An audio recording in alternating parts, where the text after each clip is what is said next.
nothing. I, Come I, on through. I, yeah, the whole narcissist narrative that was played out. I mean, that was just a careless, immature, thoughtless comment to be made, not understanding the ramifications of it. Hello, everyone, and welcome back to Everyday Husband Quotes, the channel for marriage advice, marriage entertainment, and everything else marriage. Hey guys, and welcome back to the channel. So today I want to talk about Lavern, and we know that Lavern was voted off last week by the ladies on the episode of Ready to Love, and he says that someone called to let him know that he was going to be voted off before the elimination date. And so that's what I want to get into today. So Lavern is saying, in other words, that someone called to tip him off before he attended the elimination date. And I mean, it wasn't necessarily like a tip to say, hey, you're going to be voted out. But on the show, I think that's how it was portrayed. And so if you watch Crystal Jordan from Rolling Out here on YouTube, then you already know that one of the producers accidentally called Lavern before he went on the elimination date. Lavern says that the producer called him by accident, and that phone call that was made was actually supposed to go to another producer and not Lavern himself. But Lavern pretended to be that person on the other end of the phone line. And so I hope that makes sense, and that's how he's saying that he knew he was going to be eliminated before actually going to that elimination date to meet Sabrina. So Lavern did decide to go live with Paul, who is his castmate on this season of Ready to Love Potomac, and he wanted to apologize and explain why he treated Sabrina the way that he did at the elimination date.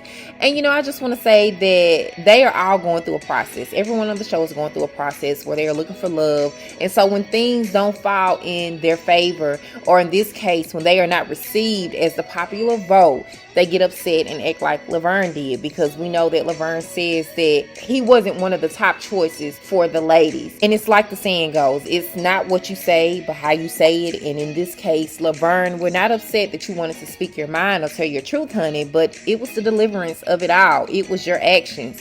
And Sabrina did not deserve that at the end of the day. So before I play this video, here's a few comments from fans of the show. So disrespectful, but he told me I was off base on another post when I said he was self-centered and didn't receive what Precious was trying to say to him. Oh, but he soaked up that the other ladies had it in for him. Hope he reflects on his becoming behavior and apologizes at the reunion. Very disheartening. Another fan stated, I was disappointed with Lavern's behavior and attitude. Black/brown men must respect and value women in our community. He didn't listen. He came hyped and ready to take control by stating he was not ready to love. And then one last comment I will read says, he's been one big red flag the whole season. So before I wrap up this video, make sure you leave your thoughts in the comments section. I do receive Lavern's apology, but you know, I hope he can reflect on his actions so that this will never happen again. As always, thank you guys for watching. I really appreciate it, and I will talk to you guys in the next video. I never did this to be seen No doubt. or to be, notarized. I went on the show for love. I went on the show with that attention, and I'm not trying to be seen or known or anything like that. So I'm going on the show doing the interview just to kind of answer questions, provide content, and provide context, so that way everyone can understand what was going on. Something that you guys don't know, I was in the military, so I'm always for the smoke and the fire and the hard questions. Oh, that you are. So that's one of the reasons why I think they portrayed me to be a certain way, because they knew I could handle it, and I can handle all the flack that was given to me. And I have no problems with people not liking me. I have no problem with people liking me. But one thing we will do, we will respect each other, and we will have the truth out and dialogue. No hard feelings to anyone. Love everybody, the good comments as well as the bad comments. As no, Lavern's upset, he's in his feelings, none of that stuff. You know that, Paul. I got some of the thickest skin. Yeah. Paul used to make fun of my suits. Definitely built for that. What'd you say? You definitely built for that life. Yeah, I mean, I came from Gary, Indiana, which is in the Midwest. It's not in the South, so I'm going to correct that. I know my geography. I'm a very good student. So I never said it was in the South. My family is from the South. That's why I have a little Southern twang. Gary, Indiana is where I'm from. It's in the Midwest. And I just want people to know that, you know, some of the stuff was kind of not edited correctly. You guys got to stop being so critical. You got to understand, we have cameras in front of us. We have all this stuff going on. So yes, we're going to make mistakes. No one's perfect. Get over yourselves. Real talk. Right. We all make Right. mistakes. No So stop waiting to see one of us make a mistake so you can jump on us. Because I can tell you Right. this, you would not be no much better getting in front of the TV and being in this position, and you'll make mistakes just like us. So get over it. Get over it. You know what? You said that better than I could ever articulate that. I mean, No doubt. people are waiting for you to make a mistake, and so they say, "Aha, no, red is no, that's red. That's not pink. I'm colorblind, so that's what I saw." Like, chill. Right. Yeah, no doubt about it. No doubt And- about it. No, that's real and- talk. It's our own people going after us. Our own people going after us. We already got this network, and we got production and all this stuff. Then we got people out there. You guys got to chill out. Yeah. And somebody said I should take my own advice. I have not criticized anyone. I have not said anything negative. We got somebody on here talking that, man. Yeah. No. And that's what I'm like. I have never criticized anybody for being them and make a mistake or anything. And nor have I ever talked negative about any of my brothers or sisters on the show or other people in general. So you cannot say take my own advice, because I do live my own advice. I do, and I am going to express myself, and that's what it is. And I don't take anything personal, but I do take personal when people assault my character, assault who I am, because I respect everybody. Right. I have never, if anyone on this show ever said I disrespected them, show me it. Because if I did, and I have made many mistakes, I've made many mistakes. And guess what I did? I apologized directly, and I never did an empty apology. So I gave them a gift, I gave them something, wrote a note. I never do empty apologies. So I am one that lives by my own word. If I made a mistake, I will correct it. I will not sit here and make excuses and blame it on other people. Right. And let me say something real quick, brother. I mean, you know, y'all gotta stop with the slick comments. If you got slick comments, just exit the vibe. Like, I'm not. No. We good. We Gucci. No, I know, but I don't want that energy. You know what I'm saying? Like, you know, everybody's entitled to their opinion, man. We don't gotta be slick. Like we out here trying to keep each other up. I mean, Yeah. we're not trying to do that, so. I love all the comments. I mean, the dialogue is good, right? Because that's what we need. We need in this day and age, we need discussion. And I love to see a different side, because then I was like, you know what? I could have did that better. Just like when the whole situation with Sabrina and I. Could I did the situation much better? Of course I could. It's always a better way to do it. But at that point in time, and I'm not going to say but, however, I will provide all the context and the story behind everything. So everyone, you know, you tune in at 8 o'clock, you will get Is it 8 or 7 o'clock? It's 8. It should be 8. At 8, you sure? Yeah, it's at 8, yeah. You're going to be late to your own interview, bro.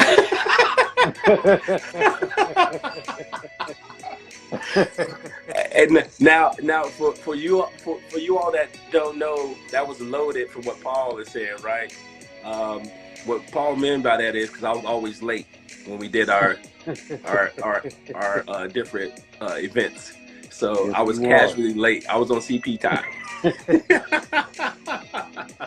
Yes, he was. You know what I mean? And even still, you were still early when you was late. now it's just going. Now I would love to see the ratings once I'm off of it now, because it's probably just going to go down. Because you know, it's nobody else to talk crap about. So Paul got to take all the stuff now and run with it. He has to be the Vern. I'm giving you the title now. I'll give you the throne. I don't want the torch. I don't want it. Hey, look, just remember, no hugs. We're not doing that today. Remember that. Okay. Hashtag no hugs. Hey, I'm a coin. You better coin that before I do. Brother. I already got it. I got it on T-shirts. We're not doing that today. Yeah, that's what I was okay. We're not doing that today. Okay. We're not doing that today. And just to be level set, right? Because I never want to make it seem like this is the worst thing ever, because it's really not. It's worse things. You know, it really is. This is not the worst thing ever. It's been good comments. It's been bad comments. And I'm not twisted by either, right? I'm still level set. Right. So I haven't changed who I am, haven't you know, been too emotional about any of this. This is what it is. It's TV. And that's, you know, no hard feelings whatsoever. So not in my feelings, not mad or upset. And actually what people don't know is I still speak to everyone. So it's no hard feelings. Even when we did our, you know, our reunion. So it's no hard feelings. It's all good. But I'm glad that see people so emotional and so attached to it, because I never thought that they would. I think most people think because I'm confident because of, you know, outside stuff. I'm confident because of skill set and my inner being and what I've been through in life. And if you've been through what I've been through, losing my brother in '99, losing a cousin shortly after that, I'm very, very, very resilient. And when I say I lost them, someone took their life. My brother was, my cousin was, I had a host of friends that was. So when you make it out of stuff like that, you put things in perspective. And I don't get upset about a dating show. And I'm not scared to shine my light, because as most people don't know, I'm very spiritual when it comes to a lot of things. I'm always about shining your light, and you're the salt of the earth. So with that being said, you should never dim your light for anyone, because life is so precious that we should enjoy every moment of it. And you shouldn't have to worry about not enjoying your hard work. And I worked very, very hard to get where I'm at.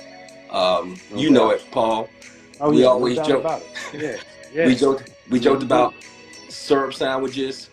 We joked about syrup sandwiches, and you know, driving a Dodge Neon that had 3 cylinders, not 4, and being able to get to this point. You know, people judge you from where you at right now. They don't understand your struggle, and to get to this point and to enjoy life. I don't take anything for granted that the Lord has blessed me with. The Lord has blessed me with so much, and I tell people, my friends know, my good friends that's in my circle, you know, if I was to be gone today, I'm blessed beyond. I have nothing that, you know, I'm missing out in my life, right? And even with this, you know, I could get upset, get in my feelings, but why? Because at the end of the day, the Lord knows my heart. He knows exactly where I'm at, what my intentions are. He knows I'm not a narcissist. He knows that I don't have a God complex, because if you know Lavern, you know that I'll give you the shirt off my back. And if you roll with me, if I got $1, you got $1. So, no doubt, you know, all the stuff that outside people are saying because they see excerpts and people are intimidated or just terrified of who I am, there's no reason, because I love everybody. I will say, you know, and I go to bat for you on that, brother. Yeah, I appreciate that. I appreciate that. Yeah, no doubt. The whole narcissist narrative that was played out, I mean, that was just a careless, immature, thoughtless comment to be made, not understanding the ramifications of it. Because you sow that seed and grows. I didn't water it, I didn't fertilize it, but others did. So I'm not mad by it at all, because once again, people just, you know, they just do what they do, and I don't have no problem with that. They asked if somebody else delivered that news, would I treated them that way? Yeah. So if someone else would deliver the news, so the only people that was not getting the smoke was going to be Ace and Joy. So if it's Ace and Joy, I would be like, a puppy dog. I would be like my dog. Oh, okay, all right, no problem. But if it was others, and let me tell you, and I'll give you all, a little bit. The reason why I was standing up for myself, I was heard so many different things that was said about me, attacking my character, when I handled everyone as a gentleman. So I took it in my own power to set the narrative straight. That's all it was. So I was not going to allow myself to be attacked any longer. I was attacked so many times, and I just wanted to make sure that I address it. Could I done it a better way? Yes. Always you could do things better. But that's what it was. I was already in therapy. I've been doing therapy ever since I was divorced. I was divorced in 2012. See, most people didn't know this, and this is where you have to set the record straight. No one knew that I was previously married. You probably asked the women. They couldn't tell you any details about me unless it was Ace or Joy. I've been in therapy since 2015. I'm going to say 2015, 2016, something like that. I had an ex, and she told me, we had a discussion, and I thought about it, and I thought that my shit didn't stink. I thought I was the best thing since sliced bread. And once I actually sat down and discussed some things with her, I saw that I had some work to do. So definitely it works. I will always tell black men to go sit down, because being from the area I came from, I saw a lot of stuff.